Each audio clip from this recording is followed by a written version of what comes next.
बच्चों नमस्कार, स्वागत है आप सभी का नॉलेज प्लान पर। और नॉलेज प्लान पर हमने स्टार्ट की है एनसीईआरटी मैथमेटिक्स की सीरीज, जिसमें हम सबसे पहले 10th +1 और +2 क्लास के मैथमेटिक्स को सोल्व कर रहे हैं। और ये सीरीज सभी विद्यार्थियों के लिए इंपॉर्टेंट है, चाहे वो सीबीएसई बोर्ड से हो या अन्य किसी बोर्ड से।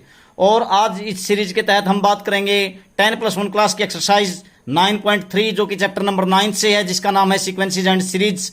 और इस सीरीज को शुरू करने से पहले जिन विद्यार्थियों ने अभी तक नॉलेज प्लान चैनल को सब्सक्राइब नहीं किया तो सब्सक्राइब करके बेल आइकन को जरूर प्रेस कर दें, ताकि प्रत्येक वीडियो का नोटिफिकेशन आप तक पहुंचता रहे। वीडियो को ज्यादा से ज्यादा अपने साथियों के साथ शेयर करें, कमेंट करें और लाइक करें। तो चलिए देखते हैं आज का काम, exercise 9.3 of 10 +1 class.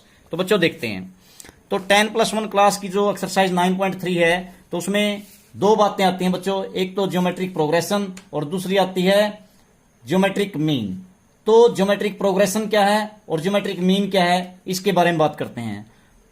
Geometric progression, सबसे पहले जैसे आपकी 9.2 थी, उसमें क्या आता था आपका, वहां पर आता था आपका अरिथमेटिक प्रोग्रेशन। अब यहां पे आएगा geometric progression. Geometric progression, geometric progression में किस प्रकार की बात करते हैं हम, किस तरह की बातें आएंगी इसमें।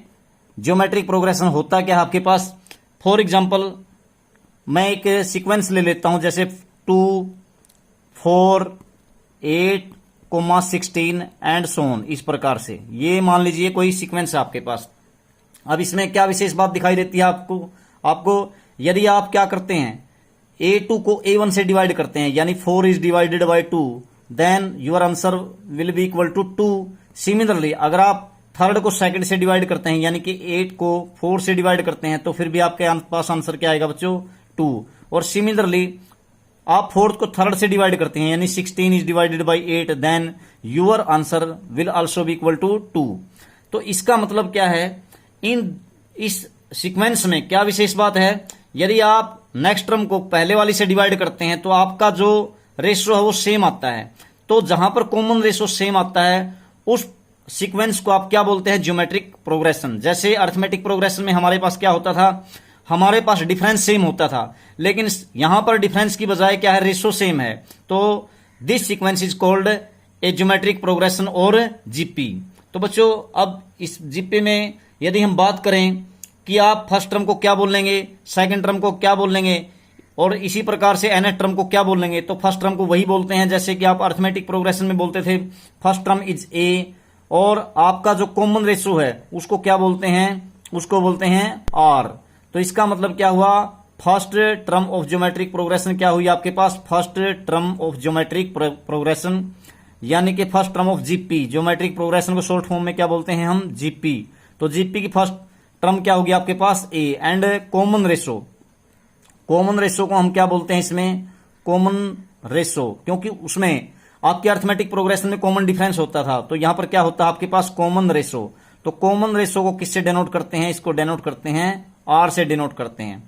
तो अब देखिए, जब आप ज्योमेट्रिक प्रोग्रेशन बनाएंगे तो कैसे बनेंगे आपकी, तो पहली टर्म आपके पास क्या होगी, ए होगी।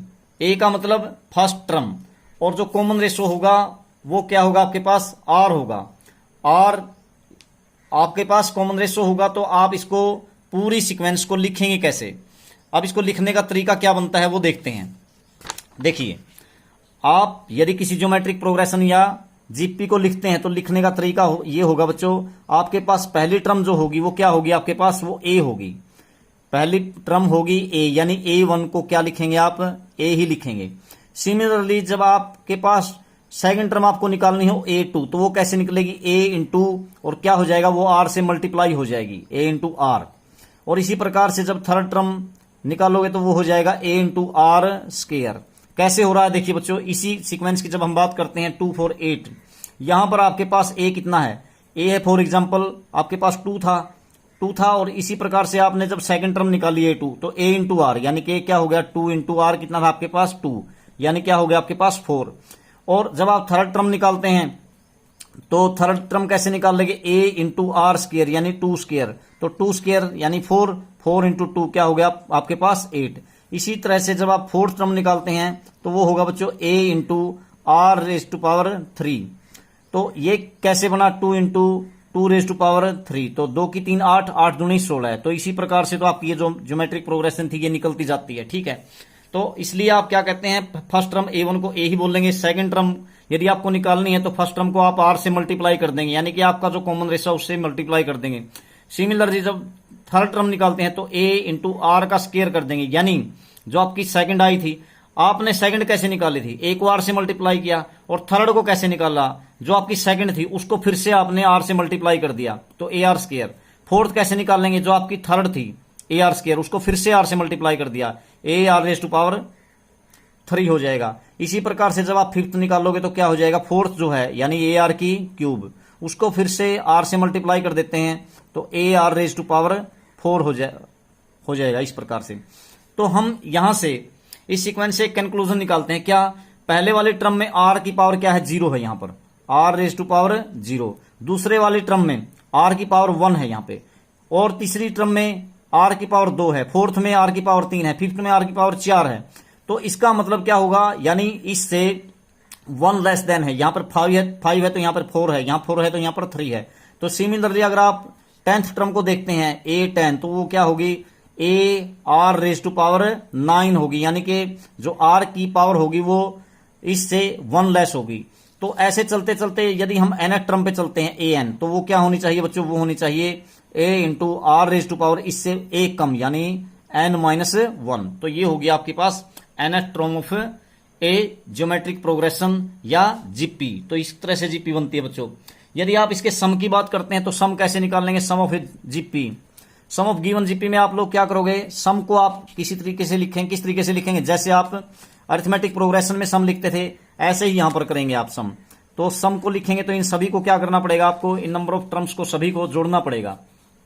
तो क्या हो जाएगा आपके पास, sum of n terms of a GP Sn equal to क्या बनेगा बच्चों, पहली टर्म थी आपके पास A, दूसरी क्या थी आपके पास AR, और इसी तरह से थर्ड क्या थी AR स्क्वायर, और फोर्थ क्या थी AR raise to power 3, plus last में चलते चलते जो लास्ट होगी वो क्या है आपकी AR raise to power n-1, AR raise to power n-1 है, ठीक है। तो ये हो जाएगा सम। और यदि आप इस सम को पूरा कैलकुलेट करते हैं कि ये सम बनेगा क्या, तो फॉर्मूला क्या निकलेगा, तो इसके लिए देखते हैं हमें करना क्या चाहिए। यदि मैं क्या कर लूं बच्चों, इस इक्वेशन को मैं 1 मान लेता हूं जो आपके पास प्राप्त हुई है। अब इसको क्या कर लीजिए, आप इस इक्वेशन को आप इसको किससे मल्टीप्लाई कर लीजिए, इसको मल्टीप्लाई कर लीजिए आप R से। अगर आप R से मल्टीप्लाई कर देते हैं यहां पर, या फिर आप एक काम कर लीजिए, यहां पर R की बजाय आप, ठीक है R से मल्टीप्लाई कर सकते हैं, ऐसी कोई बात भी नहीं है वैसे। चलिए यदि मैं R से ही मल्टीप्लाई कर देता हूं तो ये कर दीजिए, ऐसे ही आसान रहेगा SR। तो ये क्या बन जाएगा बच्चों, अगर मैं इसको पूरी को R से मल्टीप्लाई करता हूं तो SRN हो जाएगा, क्योंकि ये SN थी तो SN को मैंने R से मल्टीप्लाई कर दिया बच्चों। तो ये क्या बन गया SRN या SNR, यहां पर SNR लिख लीजिए, यहां पर आप इधर लिख लीजिए R को, ठीक है, R इंटू SN ऐसे लिख लीजिए। SN को मैंने क्या कर दिया R से मल्टीप्लाई, तो इधर भी होगा। तो यहां पर क्या हो जाएगा, ईच टर्म क्या आपकी R से मल्टीप्लाई हो जाएगी, AR हो जाएगी पहली, प्लस सेकंड क्या हो जाएगी AR क्या बन जाएगी बच्चों आपके पास स्क्वायर, थर्ड क्या हो जाएगी AR की क्यूब, ऐसे बन गया। प्लस चलते चलते चलते ये भी R से मल्टीप्लाई होगी तो आपका A तो एज इट इज रहेगा, और R की पावर कितनी बन जाएगी इसमें, R से मल्टीप्लाई करोगे तो n-1 थी, एक और जुड़ गई इसमें, -1 से +1 कैंसल, यानी कि आपके पास AR raise to power n हो गई। अब इसको मान लेते हैं इक्वेशन नंबर सेकंड। अब इन दोनों को जोड़ दीजिए। मैंने क्या किया था, ये जो सम था आपका Sn, इसको मैंने क्या कर दिया, दोनों तरफ R से मल्टीप्लाई कर दिया, तो आपके पास ये एक्सप्रेशन आ गया। अब इन दोनों को क्या कर दीजिए आप, फर्स्ट और सेकंड को, फर्स्ट में से सेकंड को सब्ट्रैक्ट कर दीजिए बच्चों।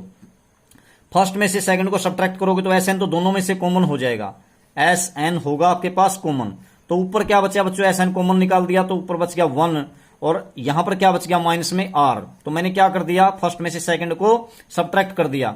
तो यहां पर देखिए अब इधर क्या हो जाएगा आपके पास, Sn तो कॉमन हो गया था, तो ऊपर तो Sn की जगह तो 1 बच गया, माइनस में ये Sn कॉमन निकल गया तो यहां बचा R। अब देखिए इनको सब्ट्रैक्ट करोगे तो ये A तो है, इसके जैसी तो कोई टर्म ही नहीं है यहां पर, तो A तो बचेगा ही बचेगा आपका। अब AR से आपका AR कैंसिल हो जाएगा जब सब्ट्रैक्ट करोगे तो, AR स्क्वायर से AR स्क्वायर, AR की क्यूब से AR की क्यूब। तो यहां AR की n से पहले वाली टर्म क्या होगी आपकी, लास्ट को देखते हैं तो AR रेज़ टू पावर इससे एक कम यानी n-1। तो ये भी लास्ट में क्या हो जाएगी आपकी, ये भी इससे कैंसिल होगी। तो आपके पास बचेगा क्या, और आप सब्ट्रैक्ट कर रहे हैं, तो सब्ट्रैक्ट कर रहे हैं तो इसका साइन चेंज होगा, तो माइनस में क्या बचेगा, a into are raise to power n, बस यही तो बचेगा आपके पास। तो ये बचा a minus A into are raise to power n। तो यदि आप इसको लिखना चाहें तो कैसे लिख सकते हैं, अब ये ऐसे बन गया, Sn को आप यदि निकालते हैं, अब Sn जब आप निकालोगे तो इधर क्या है, इधर से आप कॉमन निकाल दीजिए, a कॉमन निकल गया और अंदर क्या बच गया बच्चों, 1 minus are raise to power n, 1 minus are raise to power n हो गया। और मैंने क्या किया, मैं Sn को निकालना चाहता हूं तो ये 1 माइनस आर कहां आ जाएगा, डिवाइड में, क्योंकि ये मल्टीप्लाई में था, तो ये हो जाएगा आपके पास 1 माइनस आर। ठीक है, तो ये आपका जीपी के सम का रिक्वायर्ड फार्मूला आ गया, क्या, a into 1 minus are raise to power n upon 1 minus R. और इसी बात को आप ये भी लिख सकते हैं, यहां पर आप ऐसे कर लीजिए, थोड़ा सा सिंपल हो जाएगा, यहां 1 में से मैंने आर को सब्ट्रैक्ट किया है दोनों जगह, तो इसलिए आर को यहां ले लीजिए, आर इज लेस देन 1 लेके चलिए आप।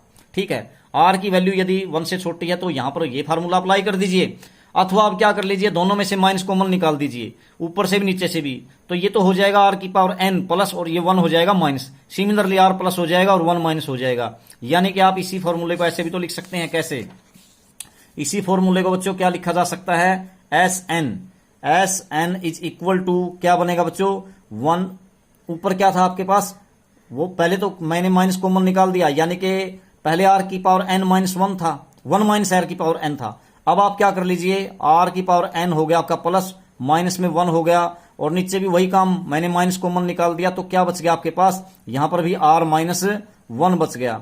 तो अब ये क्या कर लीजिए, माइनस से माइनस कैंसल, तो ये फॉर्मूला भी आप लिख सकते हैं Sn का, sum of a given GP, r raise to power n minus 1 upon r minus 1।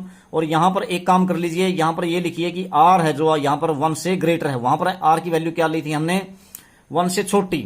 वैसे तो कोई सा फार्मूला कहीं भी अप्लाई कर सकते हैं, तो नो प्रॉब्लम, कोई दिक्कत नहीं है, लेकिन जब आर में से घटाया गया हो तो आर को बड़ा मान लीजिए 1 से, और जब मैंने क्या किया था, 1 में से आर को घटाया गया हो, 1 में से आर को घटाया गया हो, तो आप आर को 1 से लेस मान लीजिए, बस यही बात थी। ठीक है, तो ये है आपके पास sum of a given GP, तो ज्योमेट्रिक प्रोग्रेशन अथवा जीपी।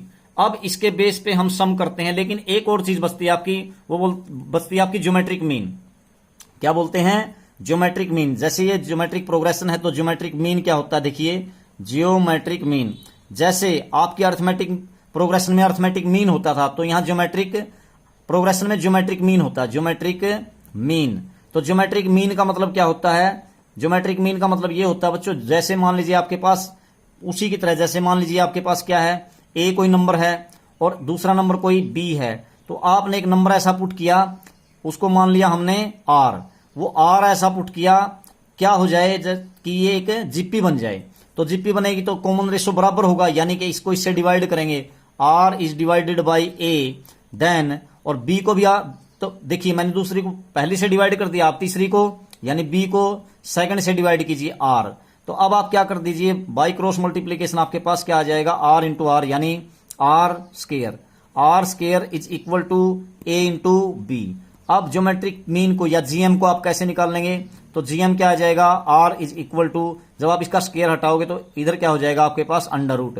तो इस प्रकार से जो आपका आर है यानी ज्योमेट्रिक मीन है या जीएम है, वो क्या आ गया आपके पास, वो आ गया बच्चों अंडर रूट ए बी, यानी फर्स्ट और लास्ट की मल्टीप्लाई होकर के उसके ऊपर अंडर रूट आ जाएगा, वही आपका ज्योमेट्रिक मीन होगा। तो ये थी बस दो ही इसके कंसेप्ट में यही बातें आती थी, एक ज्योमेट्रिक प्रोग्रेशन और ज्योमेट्रिक मीन दूसरी बात थी। अब है आपके सम, तो सम की बात करते हैं। अब सम देखिए ध्यान से, आपकी एक्सरसाइज 9.3 का जो फर्स्ट सम है वो क्या कहता है, देखिए बच्चों, फर्स्ट सम ऑफ 9.3 कहता है find the 20th and nth term of the GP 5/2, 5/4 and 5/8। तो देखिए बच्चों, आप क्या करेंगे, जब आप इस ज्योमेट्रिक मीन का क्या निकाल लेंगे, 20वीं और nth टर्म निकालते हैं तो कैसे निकलेगी, अभी मैंने nth टर्म की बात करी थी, तो कैसे निकाल लेंगे, nth term of GP, question number first of 9.3। तो क्वेश्चन नंबर फर्स्ट 9.3 एक्सरसाइज आपको दिया क्या है बच्चों, आपके पास आप जीपी है यानी कि ज्योमेट्रिक प्रोग्रेशन है, क्या है उसकी पहली टर्म है आपके पास 5/2, सेकंड है 5/4, थर्ड है आपके पास 5/8। तो अब आपको क्या करनी है इसकी, एक तो 20वीं टर्म निकालनी है 20th टर्म, और दूसरी कौन सी निकालनी है nth टर्म। ठीक है, तो देखिए कैसे निकालोगे। पहले देखिए जीपी है या नहीं, तो पहले जीपी अगर आप क्या करते हैं, इसको इससे डिवाइड करते हैं बच्चों, सेकंड टर्म को फर्स्ट से, तो आप R1 निकाल लेंगे। R1 यानी कि कॉमन रेशो क्या आता है, 5/4 को आपने डिवाइड किया किससे, 5/2 से, तो 5/2 से, तो डिवाइड करने का तरीका आप सभी जानते हैं छोटी क्लासेस से, 5/4 एज इट इज। और ये मल्टीप्लाई कैसे होगा, जब डिवाइड को साइन चेंज करेंगे तो 2 ऊपर चला जाएगा, 5 नीचे, तो ये हो गया कैंसल, तो 2 2 जा 4 यानी 1/2 आया आपके पास। और इसी प्रकार से जब R2 निकालते हैं आप, तो आप थर्ड को सेकंड से डिवाइड करेंगे, यानी 5/8 को डिवाइड करेंगे 5/4 से, तो ये हो जाएगा 4/5 मल्टीप्लाई में, तो 5 से 5 कैंसिल, वही 1/2। तो yes it is a GP. तो ये जीपी है, ज्योमेट्रिक प्रोग्रेशन है। अब आपको निकालनी कौन सी है टर्म, अभी बताया था मैंने, आपको निकालनी है A20। तो 20वीं टर्म कैसे निकलेगी, A तो एज इट इज, और R की पावर क्या निकलेगी, n-1 यानी 20-1 यानी कि 19। मैंने बताया था इससे 1 लेस होगी, 20 से कम, 1 कम होगी R की पावर। तो A तो आपका क्या था आपके पास 5/2 है, और इनटू में R क्या है आपके पास 1/2 है, और इसकी पावर कितनी है बच्चों, इसकी पावर है 19। तो 5 को तो आप एज इट इज लिख दीजिए, 5 तो ऊपर एज इट इज, 1 की एक बार 1 की 19 टाइम गुणा करोगे तो 1 ही आएगा ऊपर, तो नीचे क्या हो गया 2 की पावर 1 और 2 की पावर तो 1, और इनटू में 2 रेज़ टू पावर 19 है ना यहाँ पर, तो 5 तो यूं का यूं, और 2 की पावर क्या हो जाएगी, बेस सेम है तो पावर जुड़ जाएंगी, तो 2 रेज़ टू पावर 20 हो जाएगा। यही आपका रिक्वायर्ड आंसर होगा, ठीक है। उसके बाद इसके सेकंड पार्ट में आपने क्या करना था, इसकी कौन सी टर्म निकालनी है आपने, nth। तो nth टर्म को आप लोग क्या बोलोगे, वही a into r raise to power, इससे n से 1 कम यानी n-1, यानी a है आपके पास 5/2, और इसी प्रकार से r क्या है आपके पास 1/2, और इसकी पावर क्या है बच्चों n-1। तो वही बात हो गई, आपके पास 5 तो एज इट इज रहेगा, 1 की पावर चाहे कुछ भी कीजिए आप, n-1 कीजिए या कुछ भी, तो वो तो वैल्यू 1 ही रहेगी। और नीचे क्या हो गया आपके पास 2 into 2 raise to power n-1, तो 5 तो आपका यूं का यूं रहेगा ऊपर, और 2 की पावर n-1, और इंटू में ये 2 की पावर 1 है, तो बेस एक जैसे पावर जुड़ जाएंगे, n-1 में 1 जोड़ोगे तो -1 से +1 कैंसिल, यानी कि 2 रेज़ टू पावर n आ जाएगा। तो यही आपका आंसर होगा 5/2 रेज़ टू पावर n। अब नेक्स्ट सम में चलते हैं, क्वेश्चन नंबर सेकंड। तो क्वेश्चन नंबर सेकंड में इसने क्या दिया आपको, क्वेश्चन नंबर सेकंड में कहता है, क्वेश्चन नंबर 2 यहां दिया है आपको क्या, ये कहता है find the 12th term of a GP whose 8th term is 192 and the common ratio is 2। तो देखिए किसी जीपी की कौन सी टर्म दी है आपको, 12th नहीं 8th टर्म को आप क्या बोलेंगे, A8। तो वो निकलेगी कैसे, जैसे आप पीछे निकालते आए हैं, AR रेज़ टू पावर 7, 1 कम करेंगे या नहीं करेंगे, और ये तो आपको दे रखी है बच्चों, कितनी दे रखी है, ये जो 8th टर्म है ये दी है आपको 192 ये दी है, और साथ में एक चीज और दी है इसने, क्या दिया है, कॉमन रेशो, यानी R भी दे दिया इसने, कितना 2। तो अब आपको 12th टर्म निकालनी है, तो अब आप A तो एज इट इज रख लीजिए, A को तो आपने ऐसे ही रखा, R कितना कॉमन रेशो वो 2 है, 2 रेज़ टू पावर 7 रख दिया आपने, तो उधर आपके पास 192। समझ में आ रही है, R की जगह क्या है, कॉमन रेशो आपका 2, तो 2 raise to power 7 equal to 192 हो गया। दिस इंप्लाइज, अब आप क्या करोगे, A की वैल्यू यदि निकालते हैं तो ये 2 रेज़ टू पावर 7 नीचे जाएगा, 192 है उधर, 192/2 रेज़ टू पावर 7, यानी कि 2 की 5 32, 2 की 6 कितना हो गया 64, ठीक है, और 2 की 7 कितना हो गया 128, यानी कि 128। अब इसको हम डिवाइड कर लेते हैं, किससे डिवाइड होगा, 2 में 18, 2 छिक्के 12, और इसी प्रकार से 2 छिक्के 12, 2 चौके 8। अब ये 32 से डिवाइड हो जाएगा, 32 तिया 96 हो जाएगा 96, और 32 दूनी 64, ए हो गया आपके पास 3/2। अब इसके बाद आपको निकालनी कौन सी टर्म है, आपको निकालनी है इसकी 12th टर्म। तो A12 का फार्मूला क्या बनेगा, A12 का फार्मूला बनेगा आपके पास A into r raise to power 11 बनेगा, एक कम बनेगा ना इससे, तो ये बन जाएगा बच्चों आपके पास क्या, A आपके पास 3/2 है, और इनटू में R कितना है 2 है, 2 रेज़ टू पावर 11 बनेगा। बात समझ में आ रही होगी आप लोगों को, बिल्कुल इजी है। तो क्या हो जाएगा आपके पास, ये बन जाएगा बच्चों, ये 3 तो आपका एज इट इज, और यहां पर 2 की पावर देखिए, 2 की 1 है ना नीचे, तो ये जब आप इसको 2 की 11 को इससे डिवाइड करोगे, तो क्योंकि डिवाइड करते हैं तो बेस सेम होते हैं तो पावर माइनस हो जाती है, तो 11 में से -1 हो जाएगा, यानी कि 2 रेज़ टू पावर 10 बन जाएगा, ठीक है। तो 2 रेज़ टू पावर 10 की वैल्यू क्या आएगी, तो 3 तो एज इट इज, 2 की 10 देखते हैं, 2 की 5 32, 2 की 6 64, 6 बार गुना, 2 की 7 128, 2 की 8 फिर 256, 2 की 9 512, 512 की फिर से 2 से गुणा कीजिए 1024, 1024, 1024 की 3 से मल्टीप्लाई कीजिए तो ये आ जाएगा 3072, 3072 आ जाएगा। बिल्कुल इजी सम है। तो उसके बाद है आपके पास क्वेश्चन नंबर थर्ड। तो क्वेश्चन नंबर थर्ड में इसने क्या दिया आपको, क्वेश्चन नंबर थर्ड में कहता है the 5th, 8th and 11th term of a GP are p q and r. तो बच्चों 5वीं, 8वीं और 11वीं टर्म दे रखी है किसी जीपी की p q and r respectively, so that q square equal to p s. तो ये आपको शो करना है। तो देखिए इसमें कैसे करोगे बच्चों, इसमें करने के लिए कहता है कि किसी जीपी की कौन सी टर्म दे रखी है आपको, वो दे रखी है 5th, 8th एंड 11th। तो मैं उस जीपी को मान लेता हूं। लेट क्वेश्चन नंबर थर्ड में हमने क्या किया, लेट फर्स्ट टर्म तो आपने मान ली ए और कॉमन रेशो आपने सपोज कर लिया वही आर, ये मान लिया। फर्स्ट टर्म ए है, कॉमन रेशो आर है। अब 5th टर्म का फार्मूला क्या बनेगा बच्चों, 5th टर्म का, 5th term A5 is equal to क्या बनेगा, a into are raise to power 4 बनेगा या नहीं। और ये तो दे रखी है 5th टर्म, कितनी दे रखी है इसने, 5th टर्म दी है इसने p is equal to p रख देता हूं मैं, इसको इक्वेशन नंबर फर्स्ट सपोज कर लेते हैं।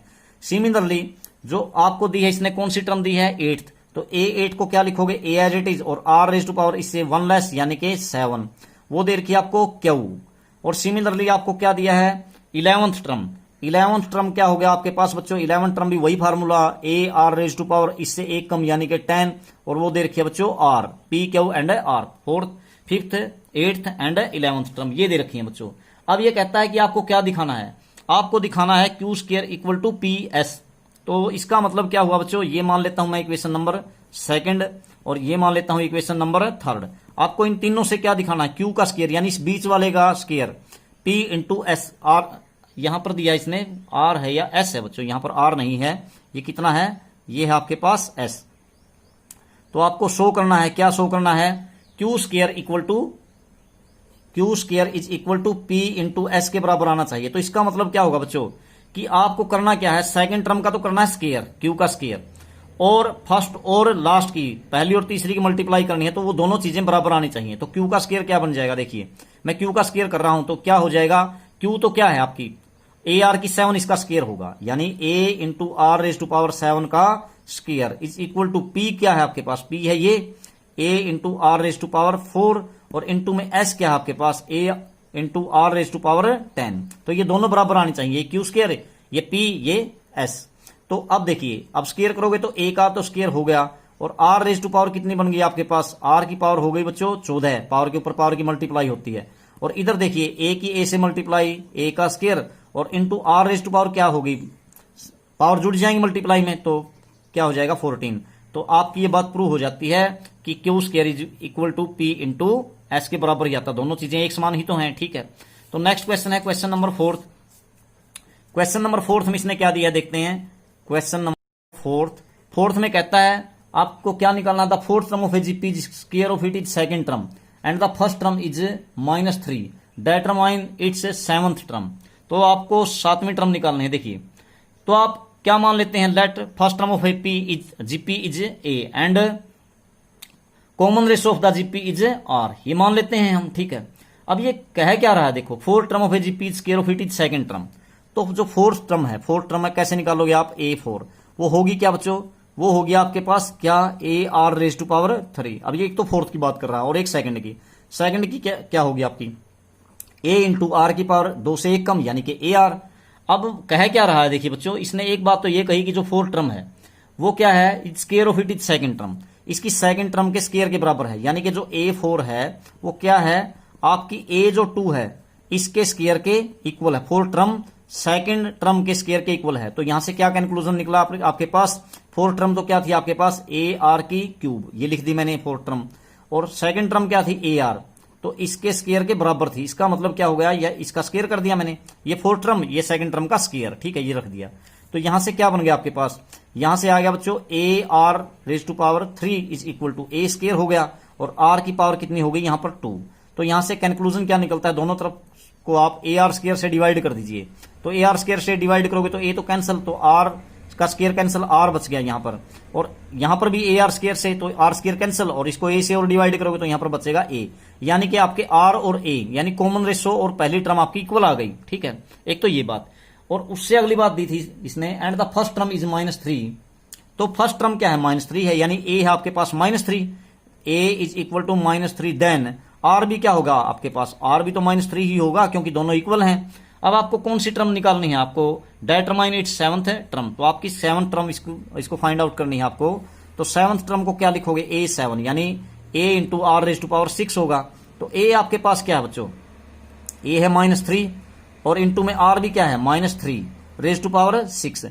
तो ये हो गया क्या बच्चों, -3 की 1 है और -3 की 6 है, तो -3 की पावर कितनी हो जाएगी आपके पास, 7 हो जाएगी या नहीं हो जाएगी। जब आप इसकी मल्टीप्लाई करेंगे बच्चों तो -3 की 7 बार, तो ये ओड पावर है इसलिए उत्तर आपका नेगेटिव आएगा।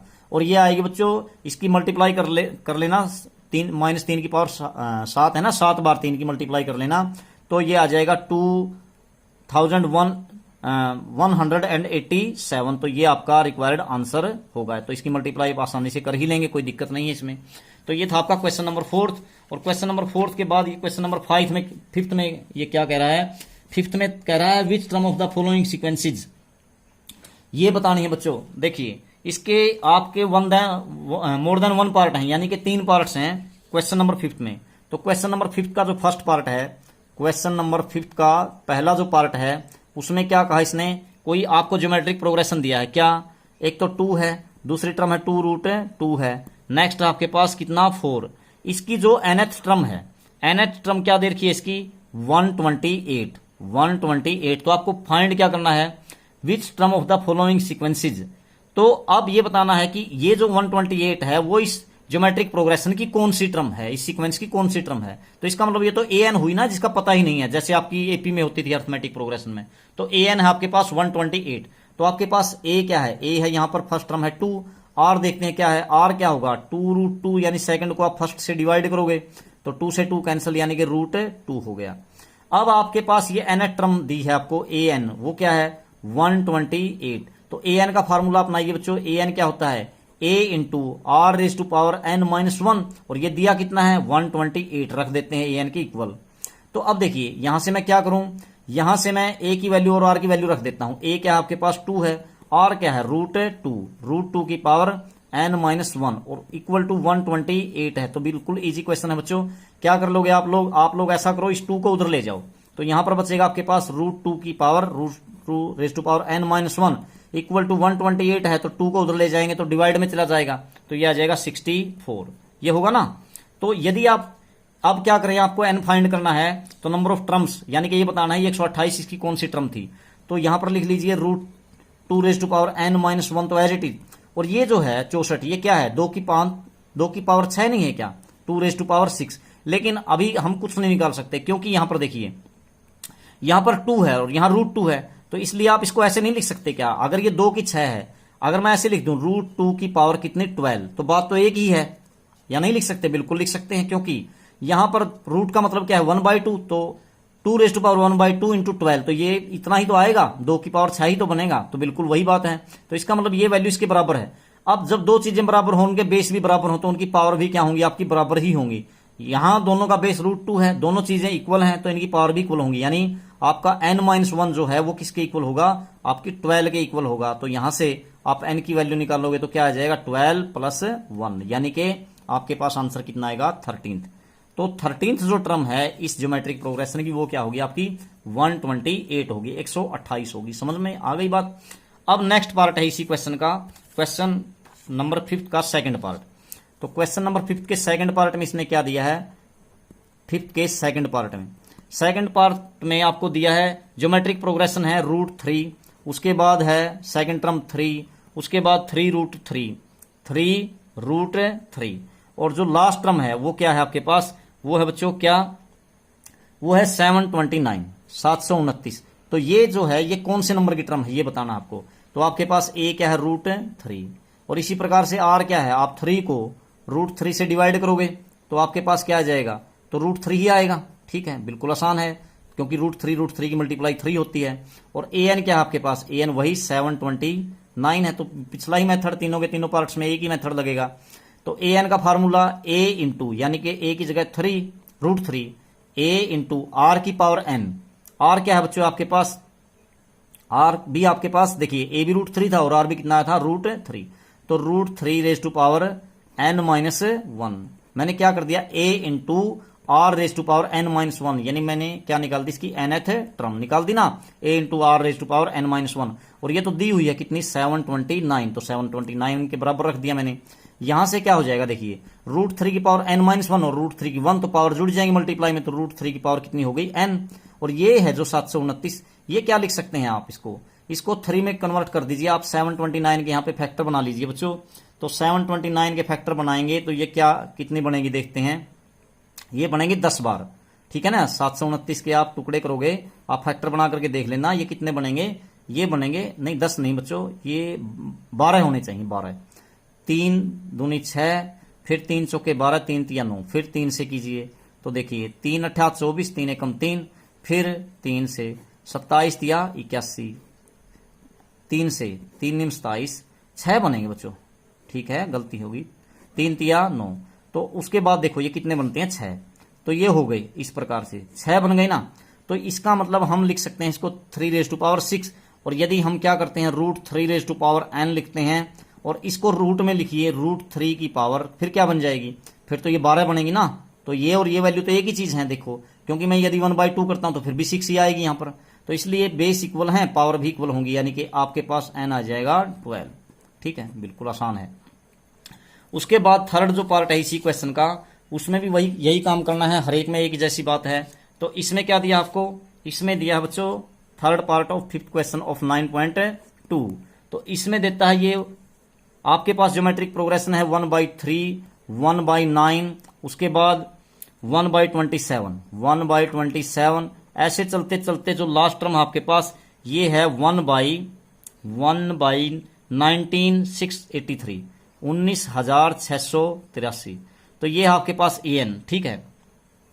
तो ये बताना है कि ये कौन सी टर्म है इसकी, तो a है आपके पास 1/3, उसके बाद r है आपके पास, r कैसे निकालोगे, सेकंड टर्म को a2 को 1/9 को 1/3 से डिवाइड करोगे तो हो जाएगा 3/1 हो जाएगा, या नहीं 3 तिया 9, तो ये आ गया आपके पास 1/3 ही r आ गया, और 1/3 ही a है।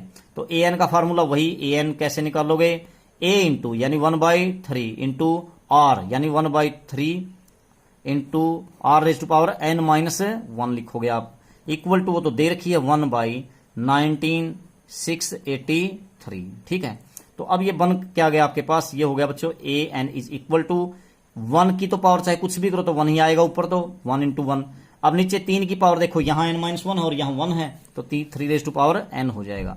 तो इधर क्या है, इसको मैं क्या लिखूं, इसको आपको लिखना पड़ेगा क्या, यहां पर ये 3 की पावर यहां पर बनता है बच्चों 9, क्योंकि ये 9 की पावर देखें तो बनेगी ये इसमें अगर 3 की 9 करते हैं, ठीक है, 9 की 3 बनेगी, 9 की 3 तो 729 होती है बच्चों, 9 की 3 तो नहीं बनेगी, आप इसके या तो फैक्टर बना करके देखने पड़ेंगे, ये वास्तविकता में 3 रेज टू पावर 9 बननी चाहिए मेरे ख्याल से। तो क्या जब आप इसके फैक्टर बनाओगे तो ये बनेगा कैसे, देखिए 9 से ही डिवाइड कर लीजिए आप, 19,683, 3 से तो फिर अपने आप ही बन जाएंगे ना, 9 से कर लीजिए आप, तो 9 दूनी 18, 1, फिर 9 एकम 9 7, 9 63, 9 अठे 72, ठीक है, 9 अठे 72, और फिर कितने बच गए आपके पास, 9 दूनी 18, 1, 9 एकम 9 7, 9 अठे 72, 6, 9 सत्ते 63, फिर से 9 से कर लीजिए, तो यहां पे देखेंगे तो 9 दूनी 18, 3 तो 38 हो गए, 9 तिया 27, 9 चौका 36, तो 9 तिया 27, ये हो गया ना। अब इसको देखिए 9 से कीजिए, तो 9 से करोगे तो आप ये क्या बनेगा बच्चों, 9 एकम 9 2, 9 दूनी 18, 6, 9 सत्ते 63, अब देखिए 9 से क्या बनेगा, 9 तिया 27, ठीक है। अब इसमें है ना आप लोग अगर 9 4 है आपके पास, 4 9 है, तो 3 कितने बनेंगे, इससे डबल बनेंगे ना 8, 8 तो ये और 1 ये, तो कितना हो गया 9, ठीक है, बिल्कुल सही है। तो इसका मतलब ये क्या हो जाएगा आपके पास, अगर आपके पास दो चीजें समान हो तो उनके बेस सेम है तो पावर भी सेम होगी, तो this implies n is equal to 9 आ जाएगा, तो ये हो जाएगा आपके पास इसका आंसर। उसके बाद क्वेश्चन नंबर 6 में क्या कह रहा है, देखिए क्वेश्चन नंबर 6 में कहता है, 6 में दिया है for what value of x the numbers -2/7 and x, -7/2 are in GP. तो ये कहता 3 नंबर है बच्चों, क्वेश्चन नंबर 6 में आपके पास 3 नंबर्स हैं, कौन कौन से, पहला है -2/7, उसके बाद है x, और दूसरा लास्ट है आपके पास थर्ड -7/2। तो ये कहता है for what value of x, x के किस वैल्यू के लिए ये एक जीपी बनती है, ठीक है, ज्योमेट्रिक प्रोग्रेशन बनती है। तो ज्योमेट्रिक प्रोग्रेशन में क्या होता है, आपका कॉमन रेशो बराबर होता है, यानी आप सेकंड को फर्स्ट से डिवाइड करेंगे, यानी एक्स को किससे डिवाइड करेंगे, आप एक्स को -2/7 से डिवाइड करोगे तो आपके पास क्या आएगा बच्चों, ये बराबर आएगा। यदि आप किसको -7/2 को यहां -2 ठीक है, एक्स को यदि -2/7 से यानी कि सेकंड को फर्स्ट से डिवाइड कर दिया, तो अब अगर आप थर्ड को यानी -7/2 को किससे डिवाइड करते हैं, एक्स से, तो ये दोनों चीजें बराबर आएंगी या नहीं, तो बिल्कुल आएंगी बराबर। तो माइनस से माइनस तो हो जाएगा कैंसिल, तो ये क्या बन जाएगा बच्चों, ये तो डिवाइड के डिवाइड में ऊपर चला जाएगा, यानी 7x/2, ठीक है। और यहां क्या आ जाएगा, ये तो नीचे ही है x, तो 7/2x, तो इस प्रकार से बन जाता है। तो आप क्या कर लीजिए, क्रॉस मल्टीप्लीकेशन कर लीजिए, तो यहां क्या हो जाएगा 2x इंटू 7x, यानी कि 14x का स्क्वायर इज इक्वल टू 7 दूनी 14, तो ये हो गया 14। तो यहां से जो वैल्यू आएगी x की, एक्स स्क्वायर इक्वल टू 14/14 हो गया, यानी कि आपके पास क्या आ गया, कैंसल, यानी 1 आ गया। तो जब आप x का स्क्वायर हटाओगे तो x क्या आ जाएगा बच्चों, 1 का स्क्वायर रूट, यानी प्लस माइनस आ जाता है, तो 1 का स्क्वायर रूट तो यही आता है, तो +-1 आ जाएगी x की वैल्यू, यही आपको फाइंड आउट करनी थी। तो बिल्कुल आसान था। उसके बाद क्वेश्चन नंबर 7 में क्या कहता है, क्वेश्चन नंबर 7 में इसने दिया आपको क्या, आपको सम निकालना है बच्चों। Find the sum to indicated number of terms in each of the geometric progression in exercises 7 to 10th। तो 10th तक एक ही काम करना है, क्या, आपको जो ज्योमेट्रिक प्रोग्रेशन दे रखा है उसमें नंबर ऑफ टर्म्स का सम निकालना है, वो आगे इंडिकेट किया गया है। जैसे क्वेश्चन नंबर 7 में इसने पहला ही सम दिया है क्या, 0.15, सेकंड टर्म है 0.015, और उसके बाद है आपके पास 0.0015, ऐसे है। ये कोई मतलब ज्योमेट्रिक प्रोग्रेशन है, और कितनी टर्म्स का, 20 टर्म्स तक आपको सम फाइंड करना है, अप टू 20 टर्म्स, 20 टर्म्स का, ठीक है। तो बच्चों SN का फॉर्मूला मैंने पहले ही बताया था आपको। अब A तो आपके पास 0.15 है ही, 0.15। अब R निकाल लीजिए, R क्या बनेगा, सेकेंड टर्म को 0.015 को अब आप क्या किससे डिवाइड कर दीजिए, 0.15 से, यानी सेकंड को फर्स्ट से डिवाइड कर दिया हमने। तो फर्स्ट से डिवाइड करोगे तो कैसे होगा, देखिए आप इसको हटाने के लिए, ऊपर वाले के पॉइंट हटाने के लिए आपको क्या करना पड़ेगा, 3 जीरो करनी पड़ेगी ना, 1 के बाद 3 जीरो, यानी कि 1000 करना पड़ा। और नीचे वाले के पॉइंट को हटाओगे तो आप, तो पॉइंट की जगह तो 1 और 2 पॉइंट हैं, तो 2 के बाद पॉइंट है तो 2 जीरो, तो आपके पास ये 2 जीरो हो गई कैंसिल, मैंने पॉइंट दिया हटा। तो अब आपके पास बचता क्या है, देखिए ऊपर बच गया आर, क्या आ गया आपके पास, आर आ गया बच्चों, ऊपर 15 है ना, 15 बच गया, बस पॉइंट तो हट ही चुका है, और ये 15 गुना में 10 यानी 150 हो गया आपके पास। तो अब ये क्या हो जाएगा, अब आप इसको डिवाइड कर दीजिए 15 से, तो 1 आ गया ऊपर, और इसके बाद 15 दाई, 15 को 15 से डिवाइड करोगे तो 10 आ जाएगा, ठीक है। तो आर आ गया 1/10। और इसी प्रकार से ए जो है, ए को आप ऐसे भी तो लिख सकते हैं 15/100 लिखा जा सकता है, बिल्कुल लिखा जा सकता है 15/100, मैंने पॉइंट हटा दिया, ठीक है। तो आपके पास ए भी है और आर भी है, और आपको क्या करना है, सम ऑफ 20 टर्म्स, अभी मैंने बताया था। अब ये देखिए जो आर है ये आपका क्या है, 1 से लेस है, लेस देन 1 है ना, 1 से छोटी वैल्यू है, तो इसलिए आप SN जब लगाते हैं, तो मैंने शुरू में ही आपको समझाया है कंसेप्ट।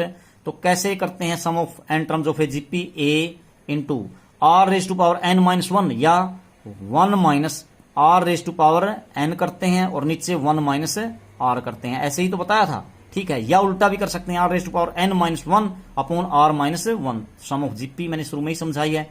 तो ए क्या है आपके पास, ए तो 15/100 है ना, 15/100, ठीक है।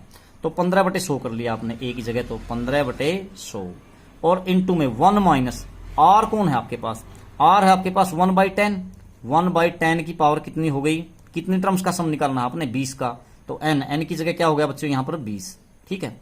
और नीचे 1 माइनस आर, 1 माइनस में आर कितना है आपके पास, 1/10 है, तो रख दीजिए आर की जगह 1/10, तो ये हो गया आपके पास, ठीक है। तो ये क्या बनता है, आप देखते हैं इसको, ये बन जाएगा बच्चों सम, जब आप निकालोगे तो देखो 15/100, तो यूं का यूं। नीचे देखते हैं क्या आता है बच्चों, 10 में इसका एलसीएम लोगे 10 - 1, 9/10 होगा ना, तो उल्टा नहीं हो जाएगा ये, यानी 10 ऊपर जाएगा और 9 नीचे आएगा। और अंदर क्या बना बच्चों, 1 तो एज इट इज माइनस में। अब आप है ना 1/10 को क्या लिख सकते हैं, 0.1 पॉइंट में कन्वर्ट कर दिया मैंने, 1/10 को एक स्थान छोड़ देंगे, और इसकी पावर है 20, तो ऐसे लिख देंगे। तो देखिए बच्चों ये 0 हो गया आपके पास कैंसल। अब आप क्या कर दो, अब आप 5 से डिवाइड कर दो, 3 पंजे 15 और 2 पंजे 10, ठीक है। अब यहां पे इसको डिवाइड कर दीजिए, तो 3 तिया 9, तो बचा क्या, ऊपर तो बचा 1 1/3 × 2 यानी 6 और इंटू में 1 माइनस 0.1 रेज टू पावर 20, यही आपका क्या हो जाएगा बच्चों, सम हो जाएगा इसकी 20 टर्म्स का। तो इस प्रकार से आपको सेवंथ क्वेश्चन को करना था, ठीक है। उसके बाद क्वेश्चन नंबर 8 में क्या कहता है, क्वेश्चन नंबर 8 में भी यही है, इसी तरह से है। क्वेश्चन नंबर 8 में इसने दिया है बच्चों, क्या ज्योमेट्रिक प्रोग्रेशन दिया है, 8 में दिया है √7, √21, √7, उसके बाद √21 है, उसके बाद है नेक्स्ट आपके पास क्या दे रखा है इसने, 3√7। कहां तक आपको क्या करना है इसका, n टर्म्स तक, अप टू n टर्म्स तक आपको इसका सम निकालना है बच्चों। तो कैसे निकालोगे, a आपके पास √7 है, r निकाल लीजिए, r आप सेकंड टर्म को √21 को √7 से डिवाइड करोगे तो बच्चों रूट दोनों पे ही है, तो 7 या 21 √3 आ गया आपके पास। अब आपको सम निकालना है ना SN, कैसे निकालते हैं SN का फार्मूला बोलो, a × r⁻n−1 अपॉन r−1, या उल्टा लगा दीजिए, ठीक है, वो 1 r⁻n अपॉन 1 - r। अब देखिए r क्या है, √3 है ना, तो √3 एक से ज्यादा है, इसलिए मैंने r को पहले ले लिया, ये r वाला लगा दिया मैंने, मतलब r को आगे रखा, क्योंकि r क्या है 1 से बड़ा है। तो ये भी लगा सकते हैं, वैसे वो भी लगा सकते हैं, कोई दिक्कत नहीं है।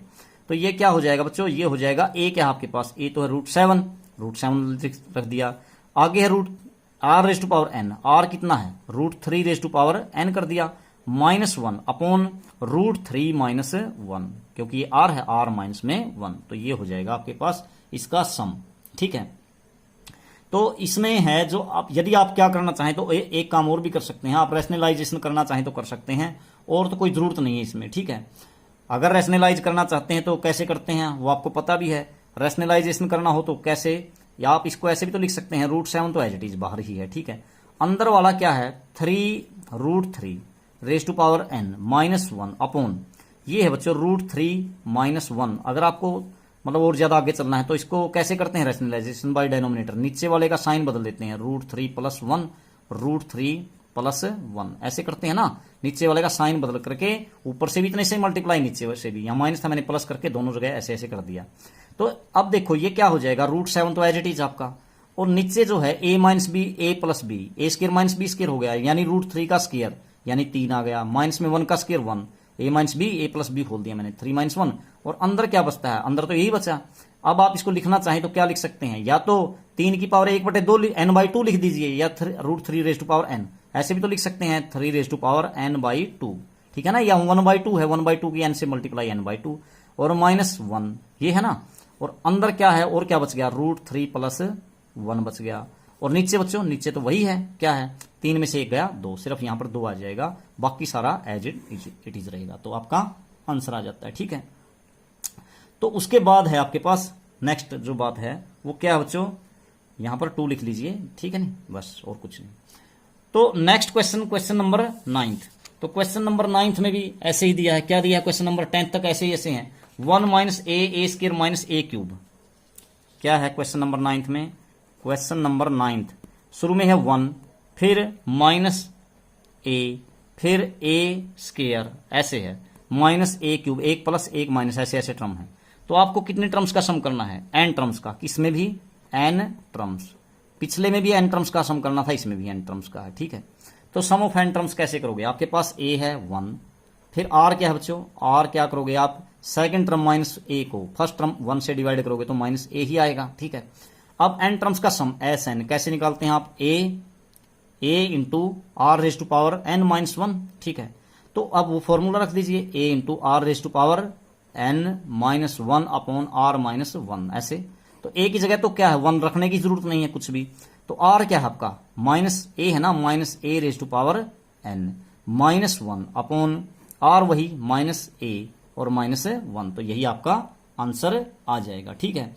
इसमें कुछ चेंज करना चाहें तो आप लिख सकते हैं, कैसे, यदि आप लोग क्या करते हैं, यदि आप लोग क्या करें साइन चेंज करें, तो साइन चेंज करोगे तो देखो बच्चों ये 1 तो हो जाएगा प्लस का, 1 माइनस में -a⁻n, अब हम n का पता ही नहीं ओड है या इवन है, तो ये मैंने प्लस कर दिया, ये माइनस, और नीचे बच्चों 1 क्या था आपका, ये था आपका माइनस था तो प्लस हो गया, 1 + a या a + 1, बिल्कुल एक ही बात है, 1 + a, दोनों का इनका भी साइन चेंज हो गया ना, तो बस यही आपका आंसर होगा। उसके बाद क्वेश्चन नंबर 10th में क्या दिया इसने, क्वेश्चन नंबर 10th में भी ऐसे ऐसे सारे के सारे समय एक जैसे हैं बच्चों, ये 6 से लेकर के 7 से लेकर के 10 तक। क्वेश्चन नंबर 10th में दिया है इसने, पहली टर्म दी है क्या, पहला दिया है एक्स क्यूब, उससे अगली एक्स रेज टू पावर 5, इससे अगली एक्स रेज टू पावर 7। कितने टर्म्स का सम करना है, सम ऑफ एन टर्म्स, तो ये एन टर्म्स तक सम करना है, एन टर्म्स तक। तो फिर वही बात, आपके पास ए क्या है, एक्स क्यूब, अब आर क्या है, सेकंड टर्म को एक्स रेज टू पावर 5 को एक्स क्यूब से फर्स्ट टर्म से डिवाइड करोगे तो आपके पास आ जाएगा एक्स स्क्वायर, ये हो गया।